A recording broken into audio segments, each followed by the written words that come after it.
ಆತ್ಮೀಯರೇ, ಒಂದು ವಿಷಯ ಚರ್ಚೆ ಆಗ್ತಾಯಿದೆ ನ್ಯೂಸ್ ಪತ್ರಿಕೆಗಳಲ್ಲಿ ಮತ್ತು ಬೇರೆ ಬೇರೆ ಕಡೆ ಎಲ್ಲ. ಏನಂದರೆ, ತಿರುಪತಿ ಲಾಡೂನಲ್ಲಿ ದನದ ಕೊಬ್ಬು ಮತ್ತು ಮೀನಿನ ಎಣ್ಣೆಯನ್ನು ಬಳಸಿದ್ದಾರೆ ಅನ್ನೋ ಒಂದು ಚರ್ಚೆ ನಡೀತಾ ಇದೆ.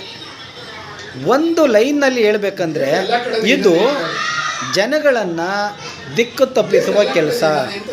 ಯಾಕೆ ದಿಕ್ಕು ತಪ್ಪಿಸಲ್ತದು?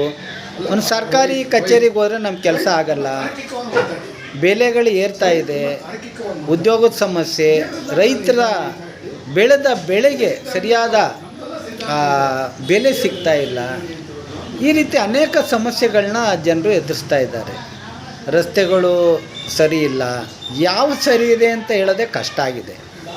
ಸುಲಭ ಏನು ಅಂದರೆ, ಈ ಗಣಪತಿ ಗಲಾಟೆ ಮಾಡೋದು, ಈಗ ಲಾಡು ಗಲಾಟೆ ಮಾಡೋದು. ಲಾಡು ಏನು? ಲಾಡುಗೆ ತುಪ್ಪ ಹಾಕಬೇಕಾಗಿತ್ತು, ದನದ ಕೊಬ್ಬು ಮತ್ತು ಮೀನಿನ ಎಣ್ಣೆಯನ್ನು ಬಳಸಿದ್ದಾರೆ. ಓಕೆ, ಅವರು ತುಪ್ಪ ಯಾವ ತುಪ್ಪ? ಅದು ಹಸುವಿನ ತುಪ್ಪ, ಎಮ್ಮೆ ತುಪ್ಪ, ನಂದಿನಿ ತುಪ್ಪ ಯಾವುದೋ ಬಳಸಬೇಕಿತ್ತು. ಇನ್ನೇನೋ ಬಳಸಿದ್ದಾರೆ, ಅದು ತನಿಖೆ ಆಗಿ ಬರಬೇಕು. ಆದರೆ ಈ ದನದ ಕೊಬ್ಬು ಅಥವಾ ಹಂದಿ ಬಾರ್ ಅಂತ ಇದೆ, ಹಂದಿ ಮಾಂಸ, ಅದರ ಕೊಬ್ಬು, ಅದನ್ನು ಏನು ಮಾಡ್ತಿದ್ವಿ ನಾವು ಚಿಕ್ಕವರಿದ್ದಾಗ ಅಂದರೆ, ಹಂದಿ ತುಪ್ಪ ಅಂದ್ಬಿಟ್ಟು ಹಂದಿ ಮಾಂಸವನ್ನು ಬೇಯಿಸುವಾಗ ಬರೋ ಕೊಬ್ಬು ಇದೆಯಲ್ಲ, ಬಾರಿಂದ ಬರೋದು, ಅದನ್ನು ಹಸುಗಳು ಎಗ್ಲಿಕ್ಕೆ ಸವರ್ತಿದ್ವಿ. ಅದೊಂದು ಮೆಡಿಸಿನ್ ಅಂತ ಅಂದ್ಬಿಟ್ಟು. ಇನ್ನು ನಿಮ್ಗೆ ಗೊತ್ತಿದೆ, ಮೀನಿನ ಎಣ್ಣೆಗೂ ಕೂಡ ಒಂದು ಔಷಧೀಯ ಗುಣಗಳಿದೆ ಅಂತ ಅಂದ್ಬಿಟ್ಟು. ಏನೋ ವಿಷ ಬೇರಿಸ್ಬಿಟ್ಟವ್ರೆ ಅನ್ನಂಗೆ ಇದನ್ನು ಪ್ರಚಾರ ಮಾಡೋದು ಒಂದನೇದು.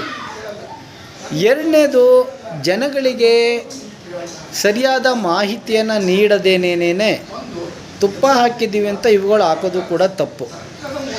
ಜನರ ಭಾವನೆಗಳಿಗೆ ಧಕ್ಕೆ ಆಗಿದೆ. ಏನು ಭಾವನೆಗಳು? ಈಗ ದನದ ಕೊಬ್ಬು ಬಂದರೆ ಅದು ತಮ್ಮ ಭಾವನೆಗಳಿಗೆ ಧಕ್ಕೆ ಆಗುತ್ತೆ. ತುಪ್ಪ ಎಲ್ಲಿಂದ ಬರುತ್ತೆ?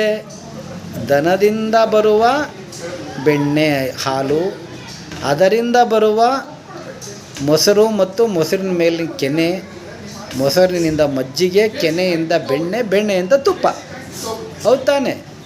ಹಾಗೆ ನೀವು ಈ ದನದ ಪ್ರಾಣಿಜನ್ಯವಾದಂಥ ವಸ್ತು ಯಾಕೆ ಸೇವಿಸ್ತೀರಾ? ಬಿಟ್ಬಿಡಿ. ಅದು ಬಿಟ್ಬಿಟ್ಟು ಅನಗತ್ಯವಾದಂಥ ವಿಷಯವನ್ನು, ದೊಡ್ಡ ದೊಡ್ಡ ವಿಷಯಗಳನ್ನ ಮಾಡೋದ್ರ ಹಿಂದಿನ ಉದ್ದೇಶ, ಹುನ್ನಾರ ಏನಿದೆ ಅಂತ ನಾನು ಅಂದ್ಕೊಳ್ತೀನಿ. ಅಂದರೆ ಹುನ್ನಾರ ಏನಪ್ಪ ಅಂದರೆ, ಜನಗಳು ತಮ್ಮ ದಿನನಿತ್ಯದ ಸಮಸ್ಯೆಯಿಂದ ದೂರ ಹೋಗಿ ಅನಗತ್ಯವಾದ ವಿಚಾರಗಳನ್ನ ಚರ್ಚೆ ಮಾಡಬೇಕು. ಅವರು ಯಾವ ಲಾಡುಗೆ ಏನು ಹಾಕಿದ್ನೋ ಅಲ್ಲೇನಾದ್ರೂ ವೈಲೇಷನ್ ಆದರೆ ಅದು ಕಾನೂನು ಕ್ರಮ ಕೈಗೊಳ್ಳಿ. ಆದರೆ ನೀವು ತುಪ್ಪ ತಿನ್ನೋರಿಗೆ ದನದ ಕೊಬ್ಬು ಏನಾದ್ರು ಸೇವಿಸಿದರೆ, ಅಥವಾ ಮೀನಿನ ಎಣ್ಣೆ ಔಷಧಿ ಗುಣಗಳಿದೆ ಅಂತ ನಾನು ಆಗಲೇ ಹೇಳಿದೆ. It has proved. ಅಂಥದ್ರಲ್ಲಿ ಇದನ್ನು, ಈ ಸಣ್ಣ ವಿಷಯಗಳನ್ನು ದೊಡ್ಡದು ಮಾಡೋರು ಯಾರು? ಇವರು ಯಾರಪ್ಪ ಇವರು ದೊಡ್ಡದು ಮಾಡ್ತಾ ಇರೋದು?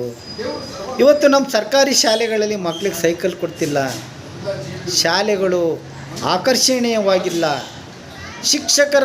ಖಾಯಂ ಶಿಕ್ಷಕರ ನೇಮಕಾತಿ ಬದಲು ಗೌರವ ಶಿಕ್ಷಕರು ಅಂತ ಮಾಡಿ ಅವ್ರಿಗೆ 10,000 ರೂಪಾಯಿ ಕೊಡ್ತಾರೆ.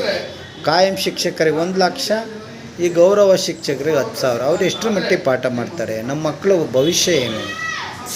ಶಾಲೆಗಳಲ್ಲಿ ಸೌಕರ್ಯಗಳು ಹೇಗಿದೆ? ಅದನ್ನು ಹೇಗೆ ಉತ್ತಮಪಡಿಸಬೇಕು? ಗುಣಮಟ್ಟದ ಶಿಕ್ಷಣ ಅಂದರೆ ಏನು? ಆಸ್ಪತ್ರೆಗಳಿಗೆ ಹೋದರೆ ಸಾಮಾನ್ಯ ಜನರಿಗೆ ಎಷ್ಟರ ಮಟ್ಟಿಗೆ ಗುಣಮಟ್ಟದ ಚಿಕಿತ್ಸೆ ಸಿಗ್ತಾ ಇದೆ? ಒಂದು ಸರ್ಕಾರಿ ಕಚೇರಿಗೆ, ಅದರಲ್ಲೂ ರೆವಿನ್ಯೂ ಕಚೇರಿಗೆ ಹೋಗ್ಬಿಟ್ರೆ ನಿಮ್ಮ ಕೆಲಸಗಳು ಎಷ್ಟು ವರ್ಷಗಳು ತಗೋಬೇಕು? ಒಬ್ಬ ಸತ್ತು ಅವನ ಮಗ ಬಂದು ಅವನ ಸತ್ರೂ ಪರಿಹಾರ ಸಿಗದ ರೀತಿಯಲ್ಲಿ ಅವ್ಯವಸ್ಥೆ ಇದೆ. ಪರಿಸರದ ಸಂದರ್ಭಕ್ಕೆ ಬಂದರೂ ಕೂಡ ಇಷ್ಟೊಂದು ಹೀನಾಯಮಾನವಾದ ಸ್ಥಿತಿಯಲ್ಲಿರುವಾಗ, ನಮ್ಮ ರಸ್ತೆಗಳ ಕಳಪೆ ಗುಣಮಟ್ಟದಿಂದ ಎಷ್ಟು ಆಕ್ಸಿಡೆಂಟ್ಗಳಾಗ್ತಾಯಿವೆ. ನಮಗೆ ಸ್ವಾತಂತ್ರ್ಯ ಬಂದು 78 ವರ್ಷಗಳಾದರೂ ಕೂಡ ನಾವು ಇನ್ನೂ ಅಭಿವೃದ್ಧಿ ಹೊಂದುತ್ತಿರುವ ದೇಶಗಳು ಅಂತ ಹೆಮ್ಮೆಯಿಂದ ಹೇಳ್ಕೋಬೇಕಾ ನಾವು? ಹಾಗಾಗಿ ಸ್ನೇಹಿತರೆ, ತಮ್ಮಲ್ಲೆಲ್ಲ ಮನವಿ ಏನು ಅಂತ ಹೇಳಿದರೆ, ಈ ದನದ ಕೊಬ್ಬು ಹಾಕಿದ್ರೋ, ಮೀನಿನ ಎಣ್ಣೆ ಹಾಕಿದ್ರೋ, ಇನ್ನೊಂದು ಮಾಡಿದ್ರು, ಅಥವಾ ಈ ಧಾರ್ಮಿಕ ವಿಚಾರಗಳು ತೆಗೆದುಕೊಂಡು ಹಿಂದೂ ಮುಸ್ಲಿಂ ಅಂತ ನಮ್ಮನ್ನು ದಿಕ್ತಪ್ಪಿಸೋರು ಈ ದೇಶದಲ್ಲಿ ಎಲ್ಲರೂ ಕೂಡ ಒಂದು ಸ್ನೇಹಿತರಂತೆ ಬಂಧುಗಳಂತೆ ಬಾಳುವ ವ್ಯವಸ್ಥೆ ಬಿಟ್ಟು ಬದಲಿ ವ್ಯವಸ್ಥೆ ಯಾವುದೂ ಇಲ್ಲ. ಹಾಗಾಗಿ ನಾವು ತುಂಬ ಆಳವಾಗಿ ಯೋಚನೆ ಮಾಡಬೇಕು. ಯಾವುದೇ ವಿಚಾರವನ್ನು ಯಾರೇ ಹಬ್ಬಿಸಿದ್ರು ಕೂಡ ಅದರ ಹಿನ್ನೆಲೆ ಏನಿರ್ಬೋದು, ವಸ್ತುಸ್ಥಿತಿ ಏನಿರ್ಬೋದು ಅನ್ನೋದ್ರ ಕಡೆ ಹೆಚ್ಚಿನ ಗಮನವನ್ನು ಹರಿಸ್ಬೇಕು.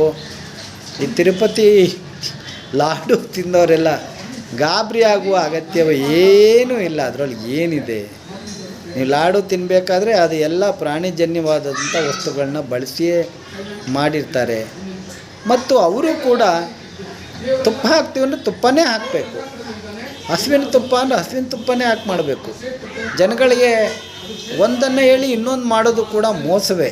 ಅದು ಅಷ್ಟೊಂದು ದುಡ್ಡು ತಗೊಳ್ಳುವಾಗ ಅವರು ಕೂಡ ಸರಿಯಾದ ರೀತಿ ನಡ್ಕೊಳ್ಬೇಕು.